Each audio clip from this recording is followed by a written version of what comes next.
Like मतलब दिल में फिजिक्स है अच्छा अच्छा, मतलब। Atharva please repeat your rank. What is your rank? Sir my rank is 16,175 CRL. Okay. And एक मार्क्स से कितना रैंक में प्रॉब्लम होता है, 1% से?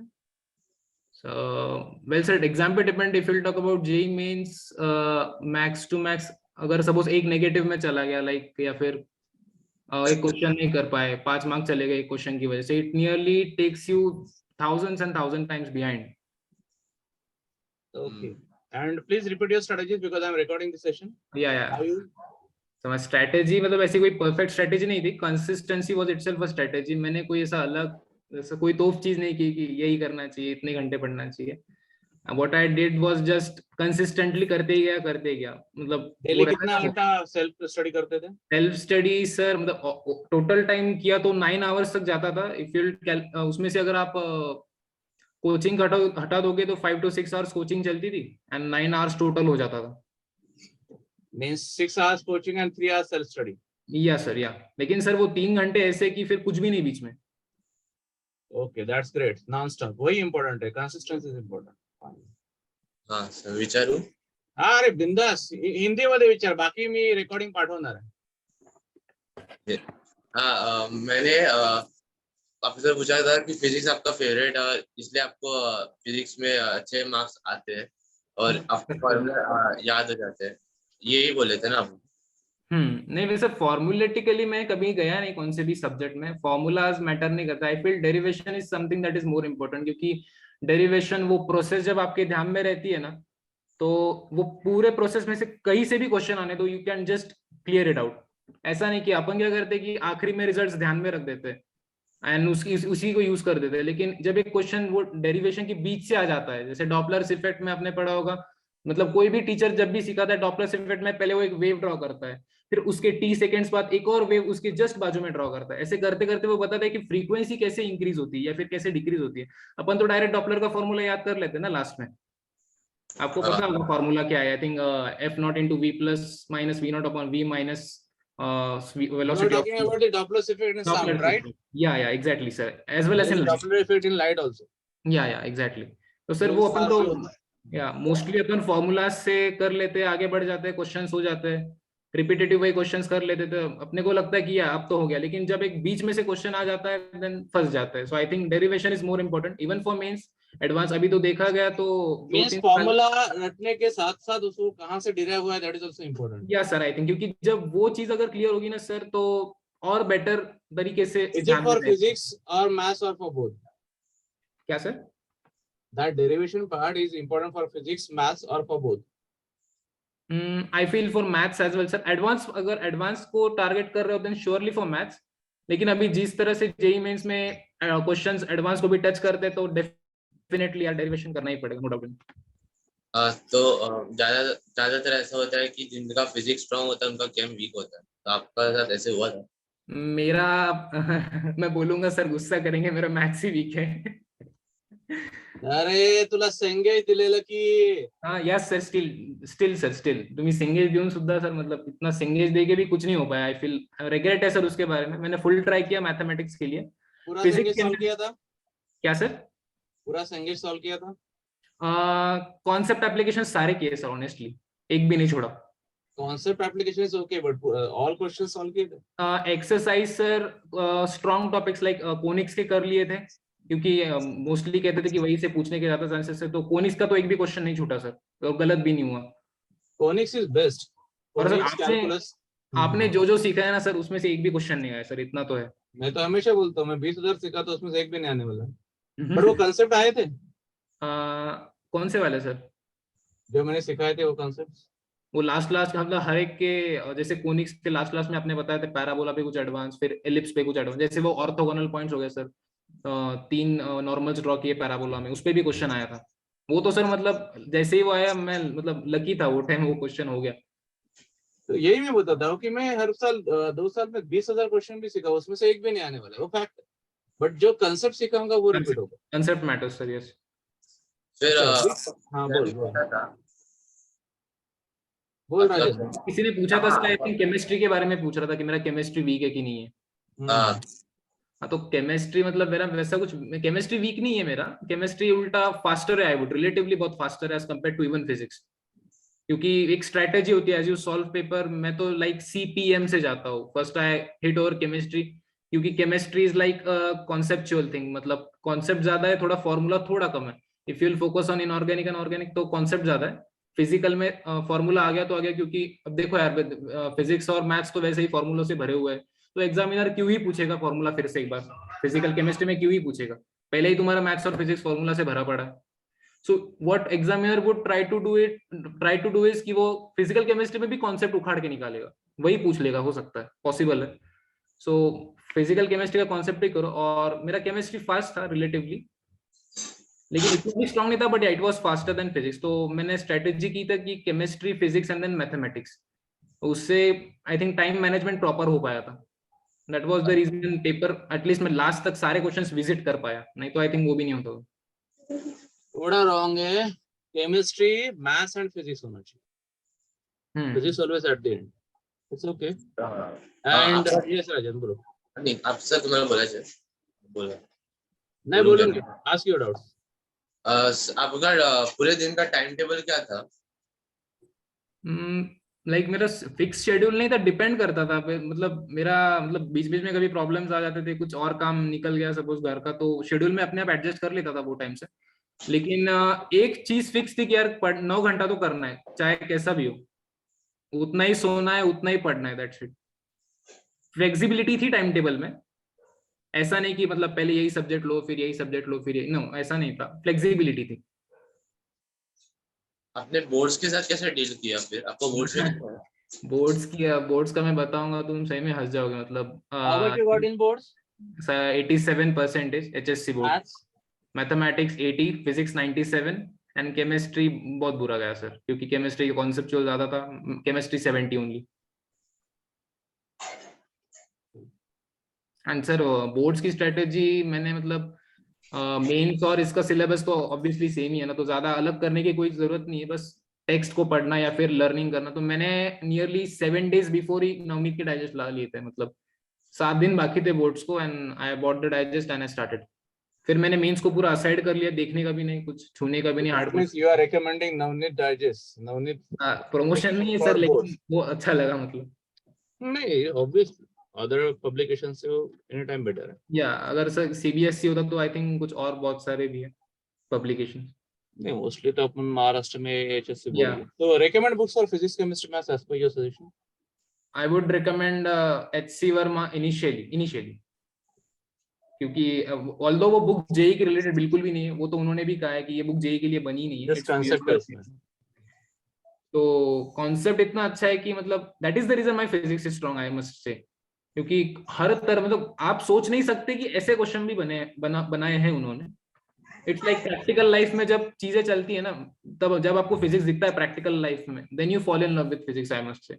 जैसा मेरे साथ हुआ है, पूरी बुक सॉल्व, दोनों वॉल्यूम सॉल्व कर लिए, तब आई थिंक फिजिक्स थोड़ा अच्छा पकड़ में आ गया, लेकिन मैथ्स को उतना ही टाइम में नहीं दे पाया। फिजिक्स कंप्लीट करो, HC Verma along with that।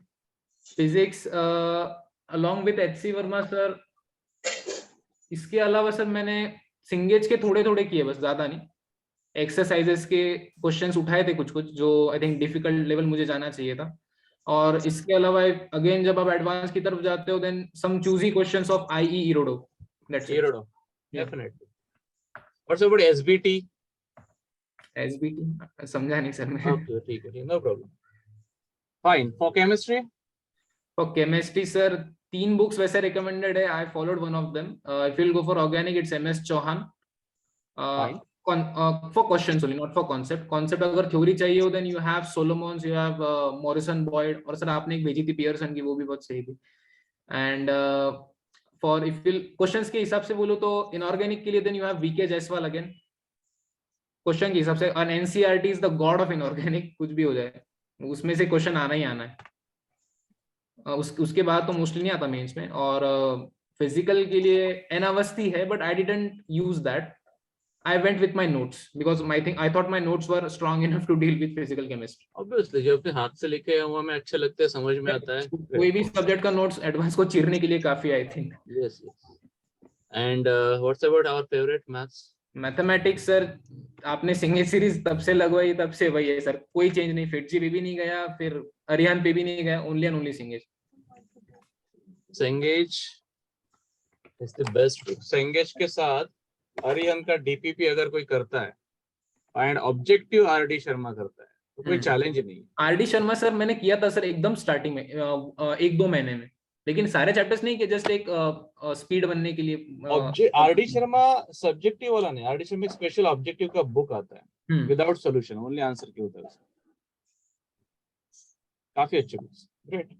और सर कुछ कुछ लोग बोलते हो ब्लैक बुक नाम से कोई तो भी है वो रेफर करो, I don't think it's necessary. मतलब अगर आप VCM तीनों के लिए भी Cengage रेफर करते हो तो इट्स मोर देन इनफ। या क्योंकि सर वही बुक खत्म नहीं होते, बाकी के नहीं खत्म होते। नहीं 2 साल में होता ही 3 साल नहीं। भी दे दो सर तो भी नहीं होंगे। केमिस्ट्री तो कितना वास्ट, केमिस्ट्री फिजिक्स, हाँ, मैथ्स तो ऑलमोस्ट हम लोग कुछ भी करके कर भी लेंगे। Chemistry is too much. Semester is too much big. Yes. और राजन मैं आपको ये पूछना है कि जेईई मेन से पहले आपने कौन सी एग्जाम दी थी?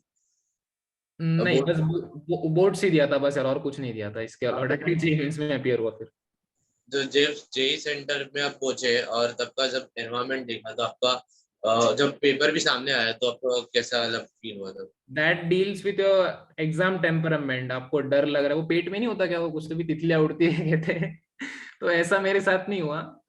देखो यार, ये अगर डर खत्म करना हो then there's only one thing that can do it and it is mock test। इसके अलावा और कोई आपके पास चारा नहीं है। आई स्टिल रिमेम्बर मेंस के पहले मैंने नियरली 25 फुल मॉक टेस्ट दे रखे थे, ऑल्दो बच्चे 70 देते हैं, and but I tried my level best. मेरे कोचिंग में वैसे बहुत टर्बुलेंस आया, वो सर को अच्छे से पता है क्या टर्बुलेंस था सिंस 2 years। और मतलब mock test I think is enough, मतलब एटलीस्ट 30 से प्लस ट्राई करो मॉक टेस्ट, तब आपका डर खत्म, पूरा पूरा जड़ से खत्म हो जाएगा डर। लेकिन जब मैं एग्जाम हॉल में गया था, मेरे मतलब मन में कैसे ख्याल आते थे, आई वुड टेल यू कि जैसे just I think start enable का बटन आ गया था, तो मन में ऐसे थॉट्स थे कि चलो यार एक और मॉक टेस्ट है, ये भी देके देखता है, तो काम हो जाता है mind. As soon as mind gets काम, you are just on, then full speed में हो जाता है पेपर। आपको जब मेंस के वक्त ऐसा होता है कि टाइम होता है ठीक है, बट जब क्वेश्चन सॉल्व करते हो तो कुछ फॉरेन ले भूल जाते हो, तब क्या हुआ? मतलब ऐसा हुआ आपके साथ? एज सुन, हाँ हुआ है बहुत, मतलब आई वुड से 10 से 15 क्वेश्चंस में ऐसा हुआ मेरे साथ कि क्वेश्चन सामने आया, मैंने मतलब ऐसा कर रखा है लेकिन मैं फॉर्मूला भूल गया या फिर कॉन्सेप्ट भूल गया। जैसे ही मुझे रियलाइज होता है कि यार अपन अब भूल चुके हैं, just go for next question, deal with it as soon as you get your time and come back on it. जो मेरे 10 से 15 क्वेश्चन थे जिनमें मेरे साथ ऐसा हुआ, आई नियरली सॉल्व 12 क्वेश्चन जो मैं छोड़ के गया था, और 3 तो उसमें से नहीं हुए क्योंकि कुछ भी याद नहीं आ रहा था। लेकिन जो पहले मतलब 10 से 15 जो मेरे मिस आउट हो गए थे just because on the spot में कुछ याद नहीं आया, तो वो एक्चुअली जब पूरा टाइम खत्म, आई मीन जब पूरा पेपर मैंने विजिट किया और जब मैं वापस आया उस पर, और तब वो सारे क्वेश्चंस बनने लग गए ऑटोमेटिकली, बिकॉज आई वाज काम कि मुझे ऐसा रिग्रेट नहीं था कि यार अपन ने कोई क्वेश्चन विजिट नहीं किया, या फिर जब एकदम माइंड काम हो जाता है then as soon as you come back to those questions वो होने लग जाएंगे। आप में न्यूमेरिकल में नेगेटिव मार्किंग थी? यस हुई थी, 2-3 में हुई थी। और वो एक्चुअली लास्ट ईयर का पैटर्न अगर आप देखोगे तो उसमें न्यूमेरिकल के लिए नेगेटिव मार्किंग नहीं थी, और इसी साल वो इंट्रोड्यूस हुई है। और वो डर था मुझे भी कि यार कुछ भी हो जाए न्यूमेरिकल में तो नेगेटिव नहीं करना है, लेकिन वो हो ही गया। पर सब में होती है ना, 2-3 में कैसे मिले? सब में आई मीन मुझे समझा नहीं, सब में इन द सेंस न्यूमेरिकल वैल्यू में जब इंटीजर राजन ही मींस 2-3 क्वेश्चन रॉन्ग है। हाँ किए मैंने अटेम्प्ट सारे 5-5-5, लेकिन उसमें सारे सब्जेक्ट मिला के 2 से 3 क्वेश्चन रॉन्ग हो गए थे। अच्छा। और आपका फिर मिस कैलकुलेशन भी हुआ था? हाँ मिसकैलकुलेशंस, देखो यार अब वो तो मतलब गेम ऑफ लक है, मतलब लक बोलना चाहिए या फिर तुम्हारी प्रैक्टिस बोलना चाहिए। जितनी प्रैक्टिस अच्छी हो कैलकुलेशन की उतना बेटर है। कुछ भी हो जाए यार, घर पे बैठे हो ना, कभी भी कैलकुलेटर कभी मत यूज करना यार। मैंने किया है और मैंने देखा है क्या होता है। हमेशा बोलता हूँ मैन्युअली करो, मैन्युअली। एग्जाम में सबसे ज्यादा प्रेशर पसीना मैन्युअली का ही होता है। होता है सर, गलती बहुत होता है, मतलब एक इंटीजर तो होता ही है, बट पेपर छोड़ के भागने का मन करता है, टाइम निकल जाता है उसमें। यस वो तो है, क्योंकि सर जब तक मैथ्स में तो सर मतलब ऐसे जब तक एंड तक कैलकुलेशन नहीं होता तब तक आंसर तो आता ही नहीं। फिजिक्स केमिस्ट्री में भी तो कुछ लग जाता है यार, चलो ये होगा ये होगा, अनटिल एंड अनलेस आप आखिरी तक नहीं पहुंचते आप कुछ कह ही नहीं सकते कि क्या होगा। करेक्ट। और मेरे साथ यही हुआ था सर, आई थिंक एग्जाम के 6 से 7 दिन पहले मैं जब मैथ्स कर रहा था प्रैक्टिस, तो एंड तक जाने का मन ही नहीं करता था, ऐसा लगता था मतलब बीच बीच में आदत बन गई थी, हाँ यार चलो अब पहुंच गए, अब आगे काय को सॉल्व करने का हो गया, अभी चलो नेक्स्ट क्वेश्चन पे चलते हैं। Until unless you reach to the end, तब तक वो मैथ्स हाथ में नहीं आएगा, ये मुझे तब पता चल गया था। येस, और कोई क्वेश्चन? सौरभ, अ, किशोर, अंजलि, तू त्याला हे तू उसको वो भी पूछे तो कौन से कलर के कपड़े पहन के गया था, गर्मी हो रहा था क्या अंदर बैठ के? बोल बोल। सुपरस्टिशंस। नहीं, वो ये पूछना था कि आप मतलब अब पेपर सॉल्व कर रहे हो और ऐसे होता है कि यहाँ वहाँ नजर जाता है, तो कंप्यूटर में कोई मॉनिटर होता है या फिर कोई वॉलंटियर होता है ऐसे देखने के लिए कि मतलब यार अब ये क्वेश्चन ऐसा है ये कि इसलिए पूछ रहा है क्योंकि ये एक जगह पे बैठ नहीं सकता, इधर उधर भटकते रहता है ये। तो उसके लिए तो पेपर बैठने का की तो आजू बाजू में ज्यादा ध्यान रहता है इसका, कौन क्या बैठने करे। बैठने की आदत पहले डाल लो भाई, पहले कुछ भी करो, वो ज्यादा इंपॉर्टेंट है। तो मैं हमेशा बोलता हूँ घर वालों को बोल दो कि आप घर पे नहीं हो, डिस्टर्ब बिल्कुल मत करो और आजू बाजू कैमरा के मत घूमो, मैं तो हमेशा सर डांटते रहता एक तो रूम में बैठ जाओ, दरवाजा लगा लो, फैन भी मत लगाओ, उसका भी आवाज नहीं आना चाहिए। हूँ। हाँ, हम तो वैसे ही करते थे सर के क्लास, फैन भी नहीं लगाते थे, सीधा बैठ जाते थे दरवाजा बंद करके, आवाज नहीं कुछ नहीं, बस सर का आवाज और अपनी पढ़ाई, खत्म। फिर मतलब मेंस के एक महीने पहले आपने क्या मतलब क्या प्रिपेयर स्ट्रेटेजी आपका क्या प्रिपरेशन टिप देना चाहेंगे आप? मतलब मेंस के जस्ट पहले पहले क्या, हाँ एक मतलब दो दिन 3-4 दिन पहले, लाइक सपोज हफ्ते हफ्ते तक ऐसा हफ्ते कुछ? तक, हाँ हफ्ते तक मोस्टली यार। तो तुम्हारे तो पहले उसके लिए शॉर्ट नोट्स रेडी होने चाहिए यार, सबसे बड़ी बात, क्योंकि नियरली 130 to 140 चैप्टर्स आप 7 दिन में निपटाओ, इट्स इम्पॉसिबल। अगर शॉर्ट नोट्स रेडी होंगे then you are the most lucky person among all the JEE candidates. मेरे कंप्लीट शॉर्ट नोट्स नहीं थे, लेकिन जो थे वो भी सर की वजह से ही हुए, क्योंकि सर ने हमें बताया था कि यार एक बुक सेपरेट बना के रखो। Sir I still remember PNC जब आपने स्टार्ट किया था, आपने बताया था कि ऐसे फॉर्मूला बुक्स आप बना के रखो, तो मैंने सारे बनाए, और जितना आपने बताया वो भी बनाया। जितने शॉर्ट नोट्स आप रखोगे ना यार, उतने ज्यादा amount of chapters come time में करना गोल रहता है, for revision, only for revision. Short note मतलब सिर्फ फॉर्मूले?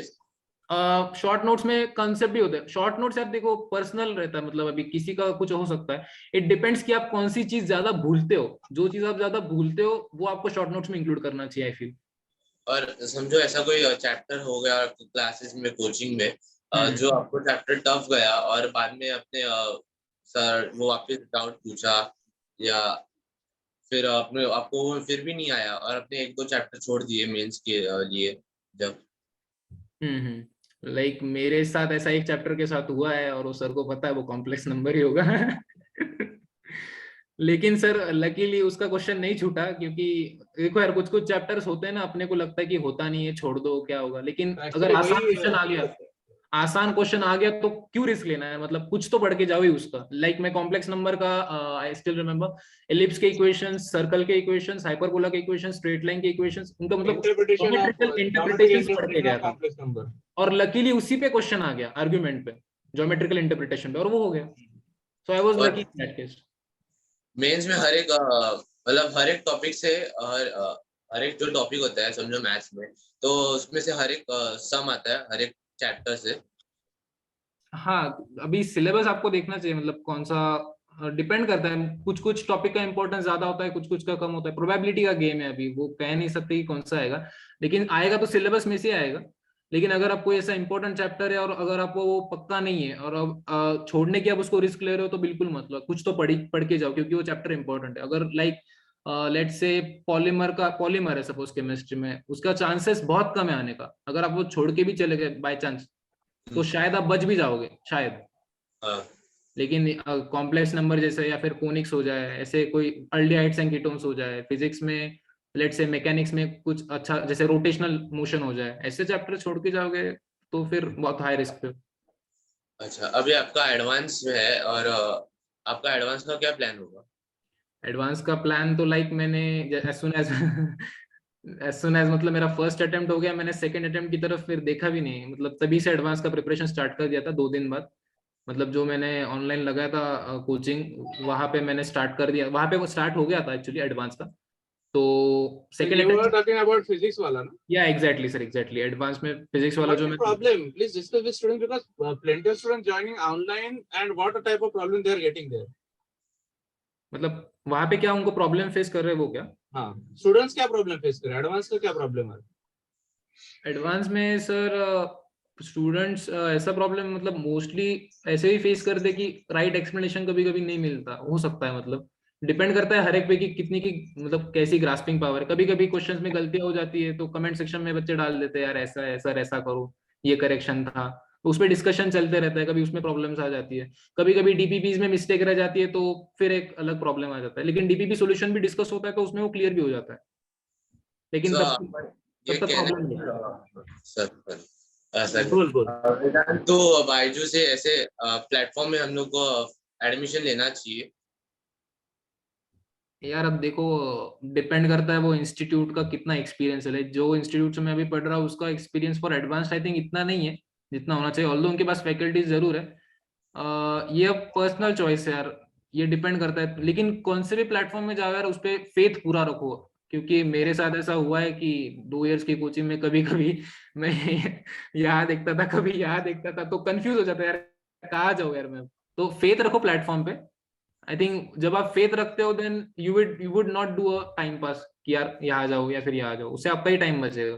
फेथ रखो, और ऑब्वियसली यार टीचर्स सिखाएंगे ही ना यार, वो कुछ और गलत तो कुछ बताएंगे नहीं, every teacher has to teach and he और she would teach it correctly, obviously mistakes हो भी जाती है तो वो एक्सेप्ट कर ही लेंगे।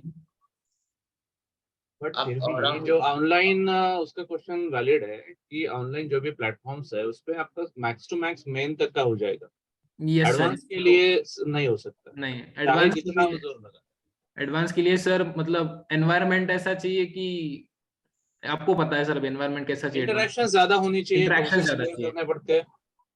And sir let me tell you, वो क्लासेस लाइव नहीं sir, live in the sense वो रिकॉर्डेड रहती है तो इंटरेक्शन थोड़ा ये कम हो कमी जाता है, होती उसकी वजह से कमी होती है, वो फील सर, होता है उतना।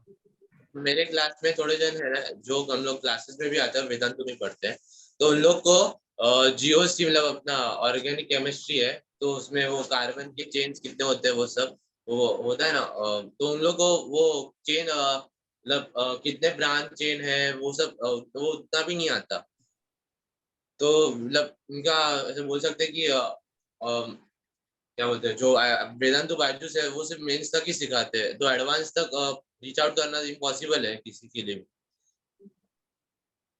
राइट, एडवांस के लिए special interactions, concept clearance, privates या अच्छा क्लासेस वाला कोचिंग चाहिए, ऑनलाइन पे एडवांस नहीं होता। वो भी आप नहीं होता है औरंगाबाद के हो ना? ना, I mean Jalna right now.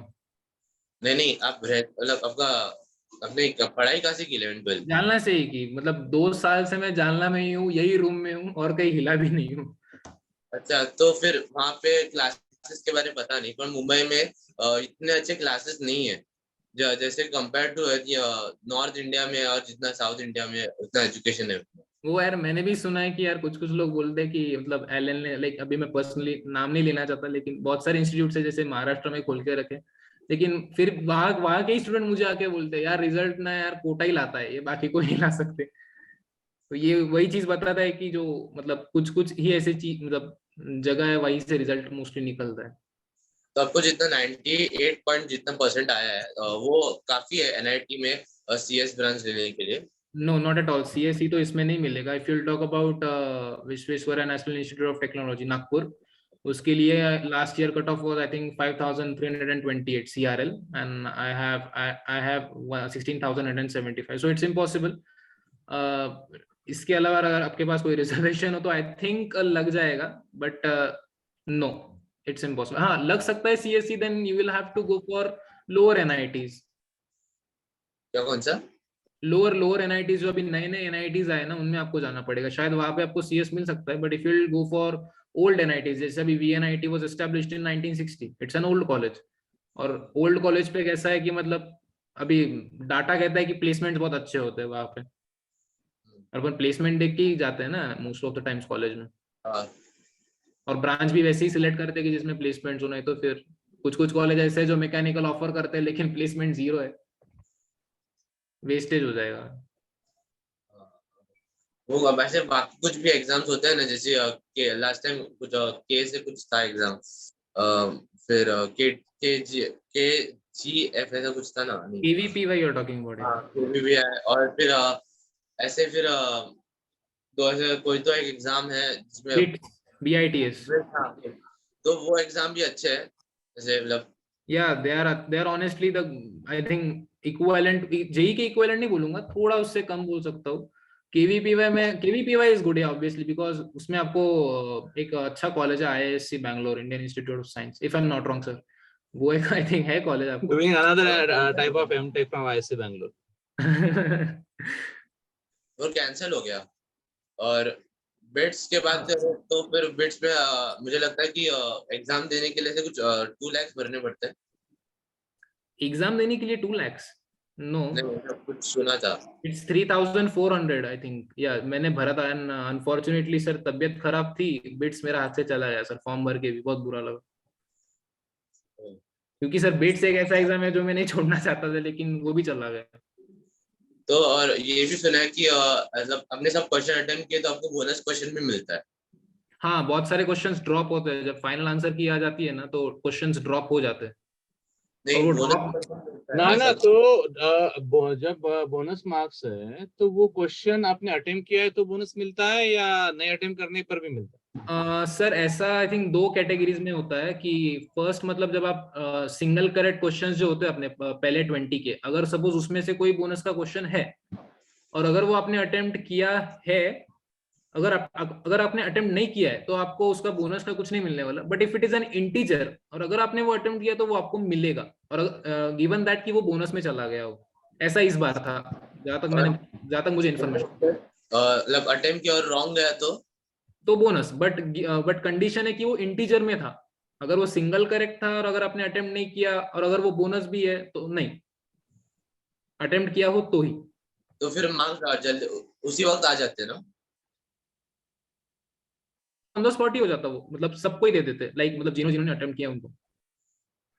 अच्छा, तो अपने एडवांस के लिए कौन सी बुक्स आप मतलब सेंगेज को छोड़ के और कौन सी बुक्स आप बोलोगे? फिजिक्स के लिए इरोडो, और मैथ्स के लिए फिर आर डी शर्मा, और फिर केम के लिए ऐसा कोई? स्पेसिफिकली मैंने नोट्स, यार देखो यार, नोट्स एक ऐसी चीज है जो आई थिंक काफी है सब चीजों के लिए. पहली बात तो अगर नोट्स अच्छे से बने हो then it's all done. Books को अगर आप रेफर करोगे then I have Cengage for physics. मतलब पहले तो HC वर्मा कंप्लीट कर लो. एडवांस के लिए अगर बहुत ही हाई लेवल जाना हो तो सिंगेज फिजिक्स भी है, और उससे भी अगर और हाई जाना हो, लेकिन वो चूजी क्वेश्चंस रहते हैं. ऐसा नहीं कि इरोडो उठा लिया और पूरी इरोडो भी सॉल्व करने लगे. वो बुक भाई ये BSc MSc के बच्चों की है, वो अपने से नहीं होने वाली.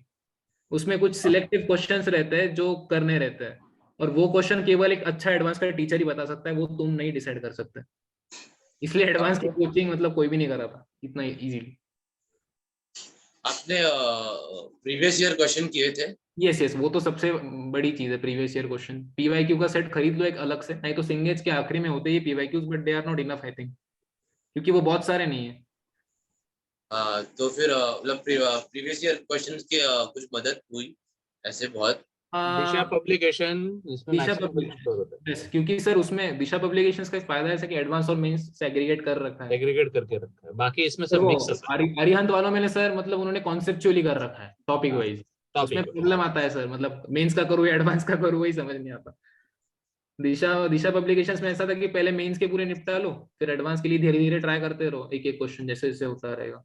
अभी आज ही मॉर्निंग में कोटा से स्टूडेंट ने अपने यहाँ ज्वाइन किया है, हाँ. उसका कोई क्वाड्रेटिक का टेस्ट उसने ऑलरेडी कोटा में ज्वाइन किया. अच्छा अच्छा कोचिंग है, नाम नहीं लेना चाहता मैं, बट टिल उसको उसका कहना है कि सर मेन तक का ही हो रहा है, एडवांस नहीं हो रहा है. आज स्पेशल मुझे एडवांस के क्वेश्चन दो. स्टूडेंट इतना स्कॉलर है कि मैंने अपने 20 साल में एडवांस के क्वाड्रेटिक क्वेश्चन का टॉपिक था, क्वेश्चन सिलेक्ट किए थे, बहुत कम स्टूडेंट को मैंने सिखाया था. उस बंदे ने वो सारे क्वेश्चंस कर लिए और मैक्सिमम क्वेश्चंस उसने ओरली कर लिए. अमेजिंग. तो और उसको मैंने पूछा क्या स्ट्रेटेजी है, उसको मैंने यही है सर, अभी कोटा में अगर जाना है तो वो बोलते हैं सर अकेला रहना पॉसिबल नहीं है, उसकी मम्मी उसका भाई मतलब फादर को छोड़ के बाकी सब उसके साथ ही रहते हैं. अरे अकेला नहीं है, बहुत सारे हैं. अगर आउट ऑफ स्टेशन जाना है तो अकेला रहना बहुत मुश्किल है, पेरेंट्स में से कोई साथ में रहेगा तो बेटर, यस. अदरवाइज जहाँ पे हो वहां से भी रिजल्ट आ सकता है. कोई भी कोचिंग गलत नहीं होता है, और अगर सिर्फ कोचिंग बहुत अच्छी है तो 100% रिजल्ट हर कोचिंग का होता है, जो कि नहीं आता है। स्टूडेंट को खुद से एफर्ट लेने पड़ते हैं। Yes sir, after all it's हमेशा ऑटोनॉमस। मैं हमेशा स्टूडेंट को बताता हूँ कि हमें राइट हैंड से लिखना आता है, ABCD, how to write, paragraph वगैरह, डिजाइन बनाना, सब ड्राइंग करना, सब राइट हैंड से आता है, मतलब हमें पूरा नॉलेज है। Can we do the same thing by the left hand? Not at all, by the way sir I am lefty. हाँ, that is different. So can you do the same thing by right hand? No, not at all. So what is the reason behind that? क्यों नहीं कर सकते? Knowledge तो पूरा है, कैसा लिखना है पता है यार, इतना सालों से लिख रहे, तो प्रॉब्लम क्या है? एफर्ट्स, अगर वो आप से पहले ही प्रैक्टिस कर लेते तो शायद हो जाता। प्रैक्टिस तो खुद अगर खुद को सिखाना है तो भी प्रैक्टिस करना पड़ता है। आई कैन रिपीट, अगर खुद को ही सिखाना है, खुद को पता है वो खुद को ही राइट है तो लेफ्ट को सिखाना है, तो प्रैक्टिस करना पड़ता है। कोई और सिखाएगा तो बहुत दूर की बात है। यस, इसलिए कोई कोचिंग खराब नहीं है, कोचिंग में चाहे जो सिखाए, हम तो जब तक खुद से नहीं करते तब तक हम लोग नहीं कर सकते। राइट ही होते हुए लेफ्ट ही करने के लिए प्रैक्टिस करना पड़ता है। Yes. Anyways, it's good discussion. और कोई डाउट? सर एक मिनट, सर एनसीईआरटी और वो प्रीवियस ईयर काफी होते हैं मेंस के लिए। मेंस के लिए काफी है, बट या कभी भी जो एग्जाम को टारगेट कर रहे हो ना, उससे थोड़ा कभी भी ऊपर उठो, मतलब क्वेश्चंस के टर्म्स में, ताकि अगर आ भी गया तो you are still in hand. ऐसा नहीं कि मतलब मेन से तो बस मेन सी लेवल का करेंगे और सीधे चले जाएंगे एग्जाम, ऐसा नहीं। थोड़ा हाई लेवल को टच करते रहो हर time, that would be better. Previous year के बाद अगर मेंस में क्वालीफाई भी कर ले, एडवांस के लिए हार्डली 2 महीना रहेगा। कुछ भी टाइम नहीं सर, मेरे को डर लग रहा है सर, अभी होगा कि नहीं होगा। होगा, करेंगे हम लोग। नहीं हुआ ना सर, मैं आपके ही पास आने वाला हूँ सर, टेंशन मत लो आप। करने का पूरा ट्राई करेंगे। पीछे क्या दीवार पे सब फॉर्मूला चिपक के रखा है क्या? हाँ, इंटीग्रल्स, ऑर्गेनिक, बहुत सारा है सर। व्हाट्सएप में भी फॉर्मूला चिपकाना चाहिए। है सर, है 2-3 है, पता है। कोऑर्डिनेट का है सर, क्योंकि वहाँ टाइम कोऑर्डिनेट का मेरा अभी वही बोलने वाला था, मैं कोऑर्डिनेट ही बोलने वाला था। कोऑर्डिनेट सिर्फ वॉशरूम में होना चाहिए, बाकी किधर भी चिपका लो। हाँ, बोलत रहा। आज अपन डिस्कशन होती है, हम लोग आज सिर्फ डिस्कशन करते, कोई प्रॉब्लम नहीं। आउटपुट अच्छा मिल रहा है आज। बाद में हम लोग डेली बेसिस पे बाकी फिजिक्स केमिस्ट्री के दोनों लेक्चर्स में स्टॉप करके सिर्फ मैथ्स ले लूंगा डेली एडवांस के लिए। कंटिन्यू। नहीं सर, हम ही बोल रहे तो कि उसको पूछ रहा था कि मतलब प्रीवियस ईयर का क्वेश्चन जब आते हैं तो वो सॉल्व करते हैं, फिर कॉन्सेप्ट रिपीट होते हैं पुराने वाले। कॉन्सेप्ट रिपीट होते हैं, डाटा चेंज होना बहुत रेयर है। कॉन्सेप्ट तो पक्का रिपीट हो गया यार। कॉन्सेप्ट तो मतलब देखो, अभी एडवांस एग्जाम 1962 से चलती आ रही है, क्वेश्चन कभी रिपीट नहीं हुआ, लेकिन कॉन्सेप्ट हमेशा रिपीट हुआ। डाटा मतलब आपको नंबर्स के बारे में बात कर रहे हैं ना? हाँ, एग्जैक्टली, नंबर्स। थैंक्स। वो बहुत रेयर है। 1978 से आईआईटी हो। ओके, आई थिंक मुझे लगा सर 62 से आईआईटी चल रही है। 62 भी कोई बोलता है, प्रॉपर 79 होगा I think. Yes Saurabh. No sir, I am clear. मी बस बघतोय की काय काय नवीन आहे। तो ये बाकी पढ़ाने से भी ज्यादा इम्पोर्टेंट सेशन पढ़ाना तो ये सेशन मैं भी करता था सर, लाइक यू ऑल। मुझे भी कोई एक्सप्लेन करता था ऐसे ही, मतलब मैं कोई टॉपर नहीं हूँ, लेकिन जो AR1 का मैं सुनता था, मतलब वही से जैसे आप अभी सुन रहे हो, मिलता है ना। एटलीस्ट उनसे जो बुक्स का हमें पता है, पढ़ने की स्ट्रेटेजी का हमें पता है। 3 घंटा बैठ के क्या होगा, तो क्या होगा ये एग्जाम्पल सामने है, 3 घंटा बैठने का मूड भी करता है सर। लाइक मतलब कोई अभी सवाल उठा सकता है ना, 3 घंटे में कुछ उखड़ नहीं सकता, लेकिन सर मैं मोस्टली चीजें उखाड़ता था सर, लेक्चर के वक्त ही उखाड़ देता था। लाइक मतलब चीजें, लाइक ऑनेस्टली कहूँ तो बचपन से ग्रास्पिंग पावर ज्यादा है। बैच में वो कुछ औरंगाबाद का स्टूडेंट भी याद है, जिसको a + b a² + b² को a + b उसके माइनस 2ab, क्या नाम था उसका, मैं भूल गया। नीरज हटोटे। ऐसे स्टूडेंट से भी हमने किया है, इन्होंने उनको भी झेला है। मैं तो हमेशा झेलता हूँ। इससे भी बुरा हमने किया है, पूरा ऑनलाइन ही था, जितना भी हो सकता था हमने ऑनलाइन ही किया। इससे भी ऑनलाइन मैं हमेशा बोलता हूँ, ऑनलाइन सीखो या ऑफलाइन सीखो, source is not important, knowledge is important. Knowledge कहीं से भी मिले, ले लो बस। Yes Anjali, any doubt? Centre of mass and rotational dynamics करने के लिए what was your approach? Center of mass and rotational dynamics, these are the most important, one of the most important chapters of physics. Which are generally more difficult. या मेरा approach अगर पूछोगे तो यार जैसे नॉर्मल चैप्टर्स का था वैसा ही अप्रोच था। अप्रोच इन द सेंस ऐसा कोई स्पेशल नहीं था, कॉन्सेप्ट मतलब लाइक फॉर्मूलाज लर्न करके रखना, मोमेंट ऑफ इनर्शिया का, अबाउट या वो फॉर्मूलाज हैंडी रखना इंपॉर्टेंट है, बिकॉज मेंस के लिए एटलीस्ट हैंडी रखना वो इम्पोर्टेंट है, क्योंकि ऑन द स्पॉट कुछ ऐसे क्वेश्चंस आ जाते हैं कि मतलब you need to simply apply that formula and get the answer, कुछ ऐसे रहते हैं और रहेंगे भी आगे, क्योंकि इस बार थोड़ा फिजिक्स हल्का ही आया है। ओके, सो जब ये 2 चैप्टर्स किए थे एचसी वर्मा करने के बाद directly started solving the questions, या फिर और कोई लाइक हेल्प जैसे कोई और books? No, I think mains के लिए तो I think HC Verma is I think enough, क्योंकि मैंने पूरा सॉल्व किया था और उसकी वजह से कॉन्सेप्ट अच्छा। Just a minute.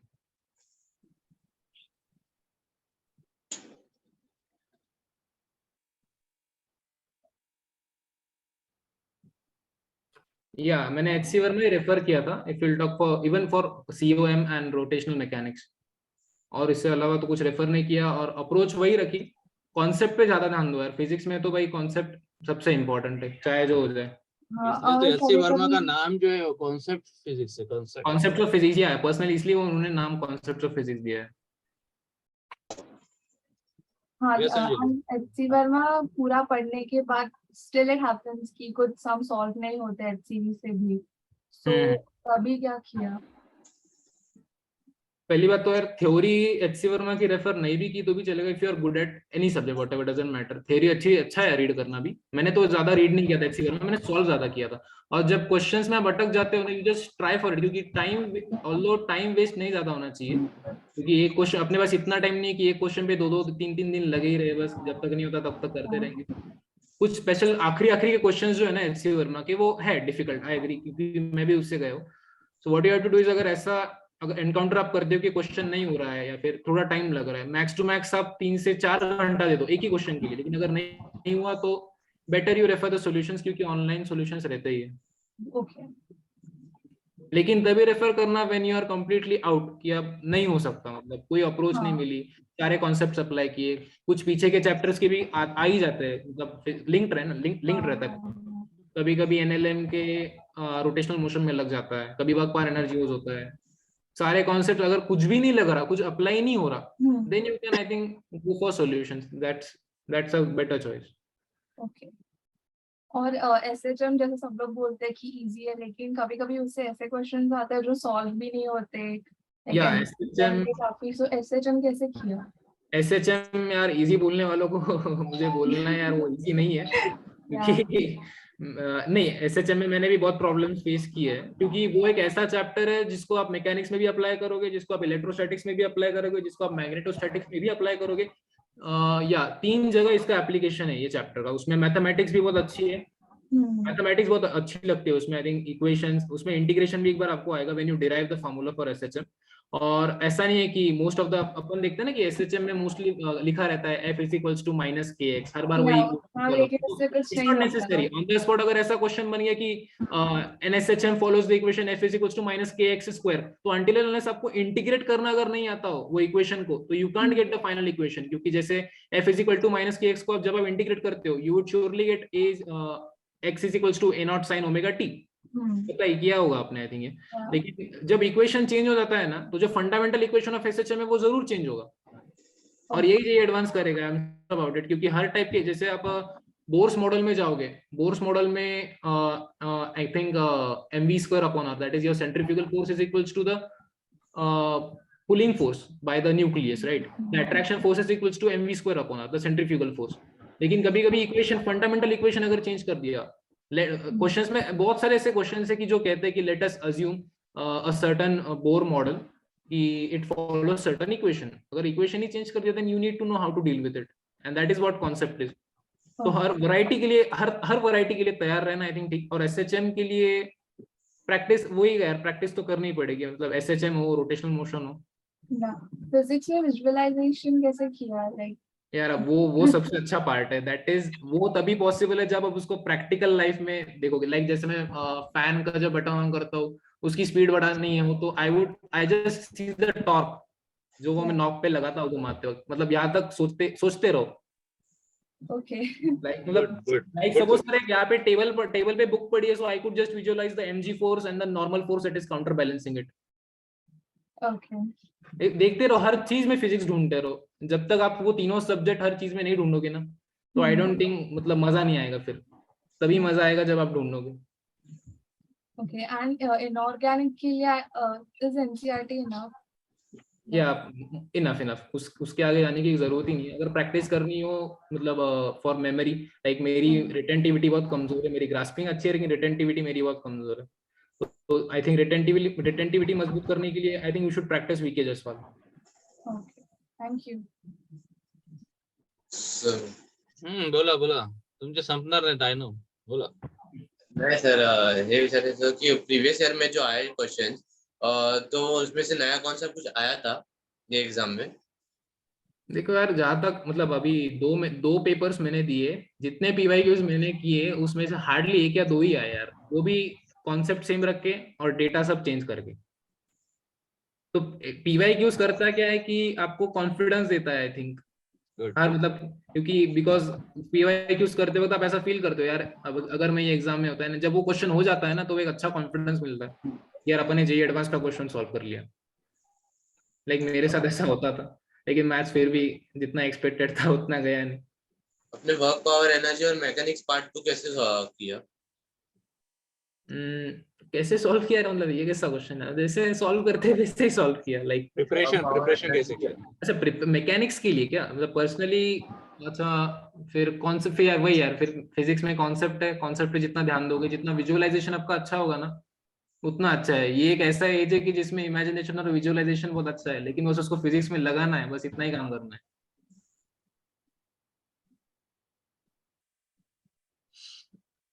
Okay, it's already 10. Guys कल आप मॉर्निंग में फ्री हो? सर इंक्लूडिंग यस ऑब्वियसली, तुम yes तो yes फ्री है अभी. yeah, I'm free sir. So morning what time? आप लोग बताओ 7, 8. सर कभी भी सर।